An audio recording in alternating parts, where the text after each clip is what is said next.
Hello guys, now in continuity with the previous case study questions related to the unit number 7 dual nature of matter and radiation.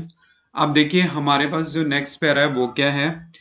The concept of wave nature of matter was postulated by de Broglie in the 1924. It was confirmed experimentally by Davison Germer a few years after its postulations. Therefore, the realizations was that wave nature and the particle nature can be viewed as a two sides of a coin. Both matter and radiations can exhibit their these nature depending on the experimental situation. The phenomena of photoelectric effect and the concept of matter wave have been put to very useful and interesting practical application. We are aware of photocells, automatic doors and shops and malls, automatic light switches that turn on the light as soon as the intensity drops. मतलब जब उनकी intensity drop हो जाती है, जैसे cut off हो जाता है. तो आपके पास देखिए यहाँ पे इससे रिलेटेड क्वेश्चंस क्या है हमारे पास, वो हम देखते हैं. तो क्वेश्चंस है हमारे पास first, who confirmed experimentally the wave nature of electron. आपको एक चीज ध्यान रखना है कि पैसेज से ना हमें इतनी इंफॉर्मेशन नहीं मिलती. अगर हम डायरेक्ट क्वेश्चन पे भी आए, if we know the concept, तो हम उन्हें अटेम्प्ट बड़े इजी वे में कर सकते हैं. तो आपके पास यहाँ पे फर्स्ट क्वेश्चन क्या है, who confirmed experimentally the wave nature of electron. Wave nature को किसने एक्सप्लेन किया था स्लो मूविंग इलेक्ट्रॉन की? डेविएशन एंड जर्मर ने. तो आपके पास इसका आंसर क्या होगा? Deviation and Germer. Now question number 2, the proton and the electron have the same kinetic energy. उनकी काइनेटिक एनर्जी क्या है? सेम है. इस चीज का हमने ध्यान रखना है. And which one has a greater de Broglie wavelength, ये आपने बताना है. मैंने इस टाइप के ना क्वेश्चंस वैसे क्वेश्चन आंसर्स में भी कराए हुए हैं, अगर आपने ध्यान से पढ़े हो तो आपको ये चीज पता है कि लैम्डा इक्वल टू क्या होता है हमारे पास, कि कैसे वो काइनेटिक एनर्जी से रिलेट करेगा. अंडर द रूट 2me हमारे पास होता है.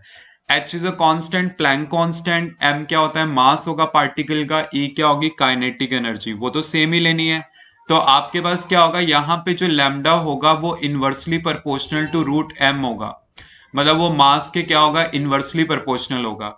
अब देखिए जितना ज्यादा मास होगा उतना कम लैम्डा का वैल्यू होगा, या जितना कम मास होगा उसके हिसाब से लैम्डा उतना ही ज्यादा हाई होगा.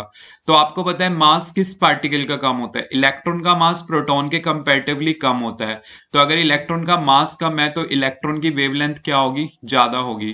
तो मतलब लैम्डा ई जो होगा वो लैम्डा पी से ग्रेटर होगा. तो हमारे पास इसका आंसर क्या होगा? इलेक्ट्रॉन्स होगा. ठीक है, तो इस पार्ट का आंसर क्या आएगा? Option number 1, electron.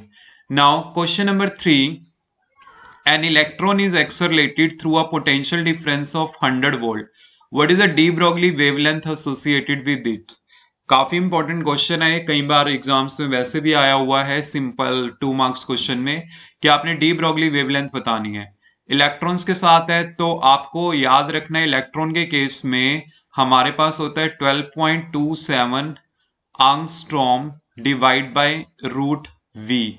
वी का वैल्यू यहाँ पे कितना है? 100 वोल्ट है.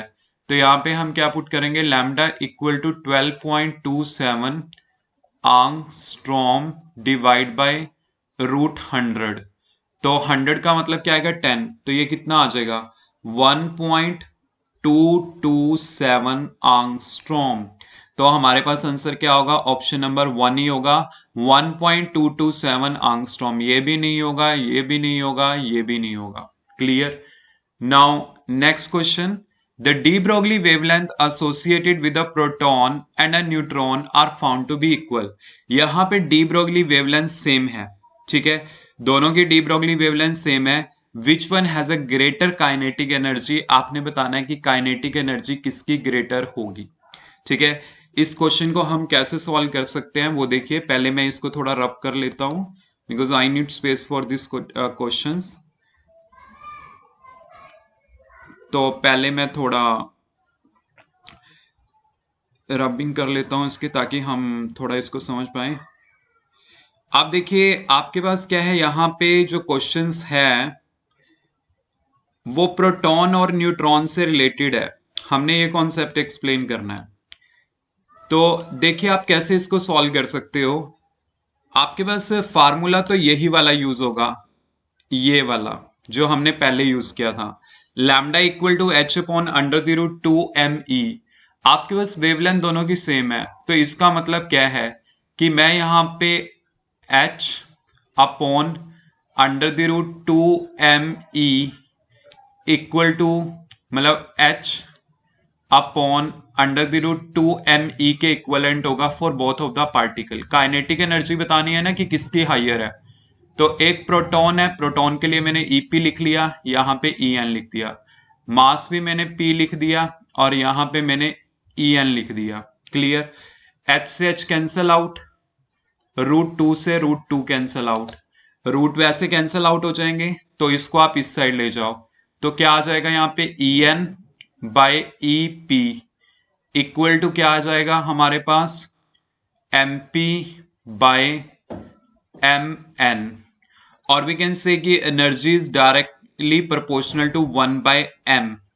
मतलब मास जिसका ज्यादा हाई होगा, एनर्जी आपके पास क्या होगी, उसकी कम होगी, या मास जिसका कम होगा, एनर्जी उसकी हाई होगी।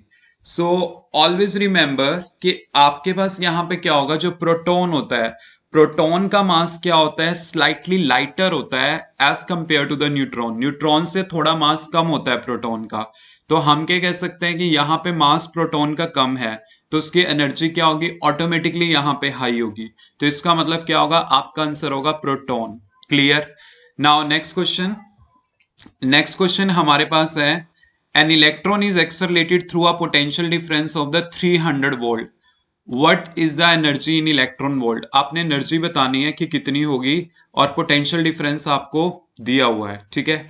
अब देखिए आपको एक चीज बताई थी कि काइनेटिक एनर्जी जो होती है, याद रखना कि काइनेटिक एनर्जी जो होती है वो किसके इक्वलेंट होती है, half mv² equal to EV, ये हमारे पास होता है।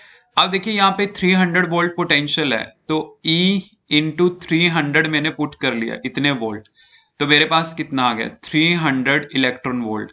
तो आपके पास यहाँ पे काइनेटिक एनर्जी कितनी आ गई, एनर्जी कितनी आ गई, 300 इलेक्ट्रॉन वोल्ट आ गई।